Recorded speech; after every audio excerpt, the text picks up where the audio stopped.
Hello everyone and welcome back to World History. Today we'll be talking about religion and reform during the 16th century. As we go through, we'll be looking at chapters 21. We're going to be looking at the first three sections of chapter 21. As we do this, please take a second to look over our essential questions.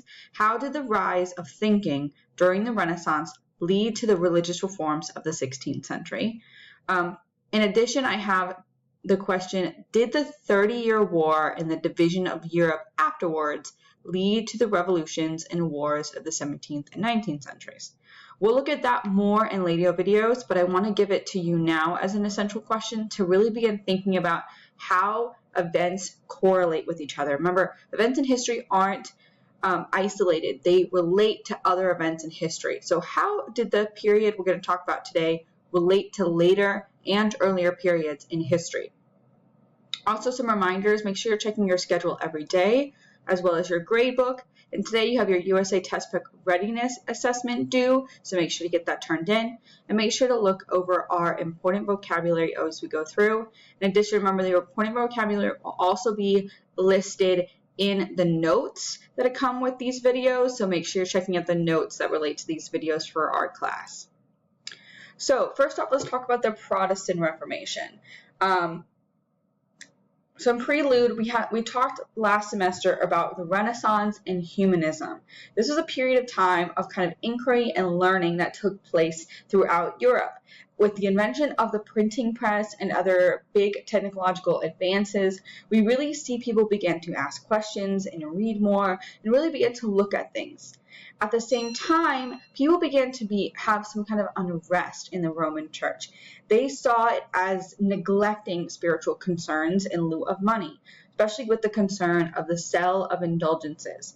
The indulgences were a pardon or partial release of punishments that people in the Christian faith could do in order to be pardoned from their sins. They could do specific actions like do a good deed or give money. However, as the Catholic Church began to gain momentum and power, and as the need for fundings grew, as the church began to build more and expand, they began to sell these indulgences. They would have like telemarketers and salespeople go door to door and have people lined up all around the corner. Be like, if you give us money, then the sin you do tomorrow will be pardoned, which was considered to be kind of an iffy concept. And a lot of people, as they began to kind of move along, found this to be distasteful.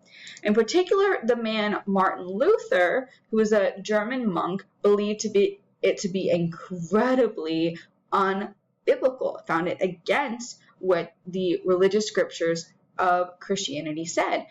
He specifically looked at this verse, the righteous shall live by faith, to find that the indulgences were wrong. They were a bad thing. They were corrupting Christianity, and there needed to be a reform in the church. So what he did is he wrote up 95 theses, or kind of things that could be done to fix the church, and he, as it was common at the time, he nailed it to the door of his church, of the church closest to him in Germany. This caused a lot of issues. And while Luther did not actually want to remove himself from the Catholic Church, he actually wanted to stay Catholic and work with the Catholic Church to reform. The Catholic Church was opposed. They were really, really mad. They're like, how can you say that we're bad at this, that we're not doing what we're supposed to do? And they declared him a heretic and actually put him on trial, and he was tried and declared to be a heretic and told to burn all of his writings. And they burned it all, and he fled to Saxony, which is a place in modern-day Germany, to Prince Frederick's castle, and he lived there for years. And while he lived there, he began to write out the Bible in German. He began to translate it. This allowed more and more people to begin to actually read the Bible and read what it said versus just being told what it said by a priest or someone from the Catholic Church. And this began the rise of Lutheranism. Lutheranism was one of the first Protestant religions that took place. And with the rise of Lutheranism, you have this massive spread of this Protestant movement. So Protestant actually means those who protest the Catholic Church. So when you hear the word Protestant, it's any religion that protests or is against the Catholic Church's beliefs. They don't agree with the Catholic Church. And so you had the spread of Protestantism throughout Denmark, Norway, and Scandinavia. And you have this guy named John Calvin who began to write along these ideas of the Protestant movement. He believed in it and he liked it, and so he began to write about it and write ideas and theories. And one of these theories was this idea of predestination. And this is a philosophy of John Calvin that believed that not only that you were saved through your faith, you didn't have to do works like the Protestant movement said. In addition, you didn't even decide if you were saved. God did before you were even born, before the whole universe was created, which is a super new concept that no one had ever thought about before and caused even more tension. Now you had even Protestants fighting amongst themselves over this idea. You also had this shift in monarchs. Kings of different countries would begin to kind of decide, before they were all Catholic, they were all part of the Roman Church, and now everyone's like, should we? And one of the ones who decided to go against the Catholic Church and become Protestant was the King of England, King Henry. And the reason he did it was actually not because of religion. He did it because he needed a divorce. While he was married to a princess of the Holy Roman Empire, she was not producing him heirs, and he needed a son to be the next king. He needed an heir. And so he asked the Catholic Church to annul his marriage. They refused because they didn't want to make that princess's family mad. And so he declared himself the ruler or the head of the Church of England, which is basically like declaring himself the Pope of the English Church, and separated himself and the country of England from the Roman Empire and from the Catholic religion. This caused a lot of tension, and it kind of made the Catholic Church realize, we need to make some changes. There's some things going on, and we need to make some changes. So they put together a council, the Council of Trent, and in December of 1545 through 1563, so that's 18 years, they began to look at all the beliefs, all the doctrines of the church, and they began to make a lot of changes. They removed some things and added some things. They decided that Catholics should be guided by the Bible, but they should have tradition still. Bishops need to be concerned more about their church, less about money. They needed to live closer to their churches and actually be there during Sunday services.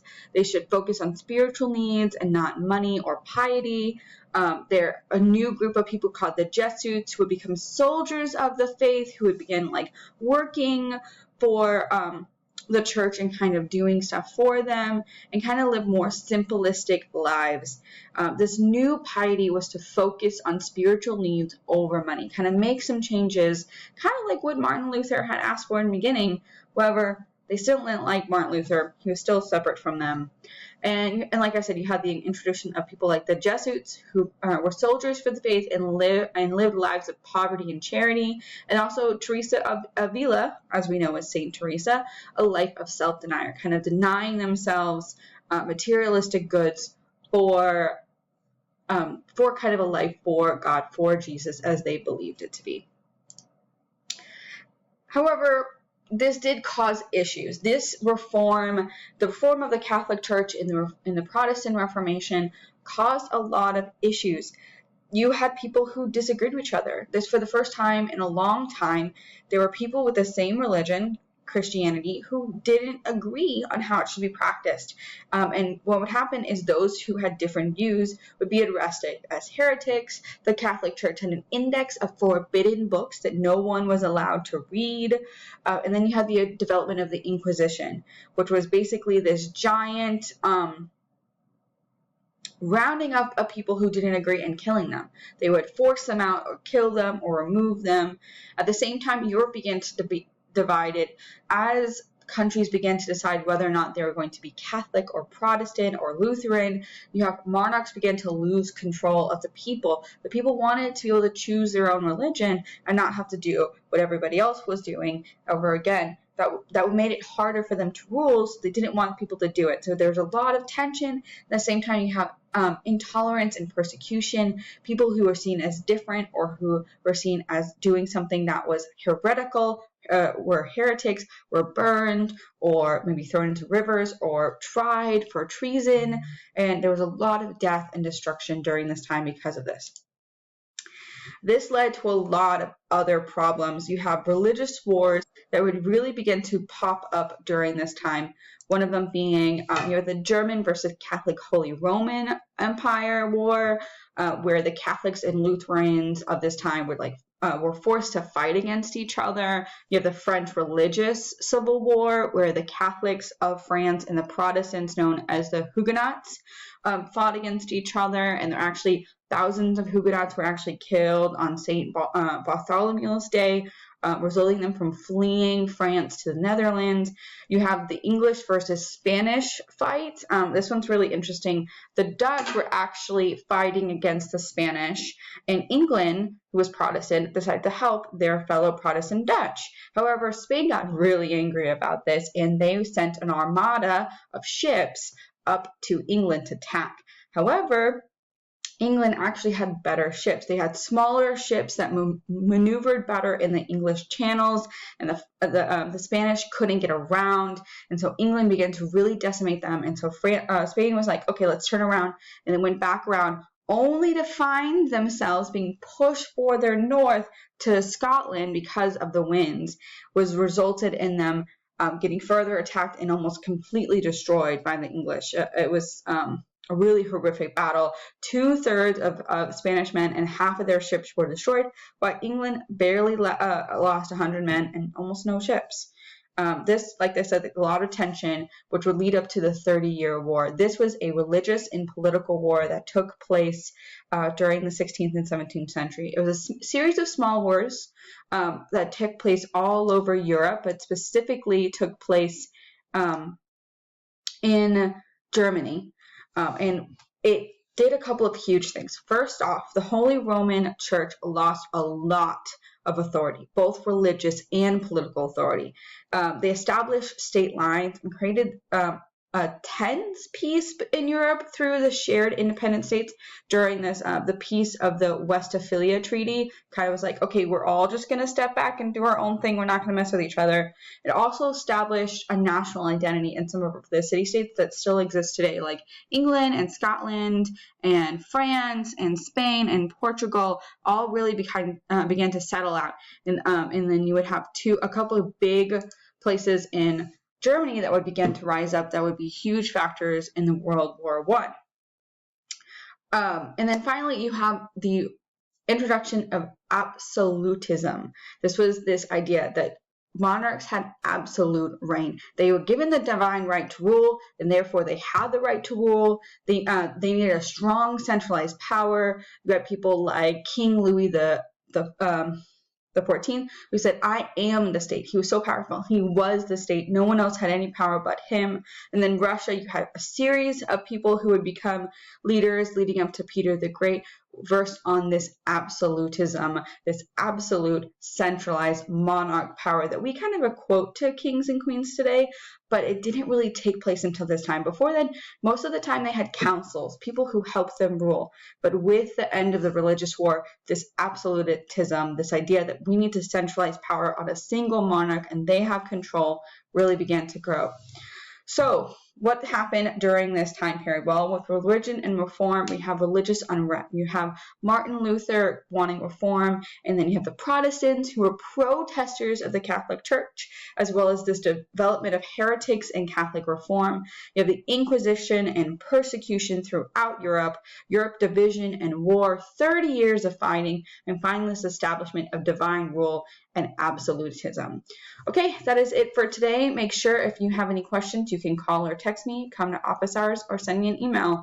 Reminder to complete the participation quiz after this video. Have a great rest of your day, and if you need anything else from me, feel free to reach out. Have a great day. Bye for now.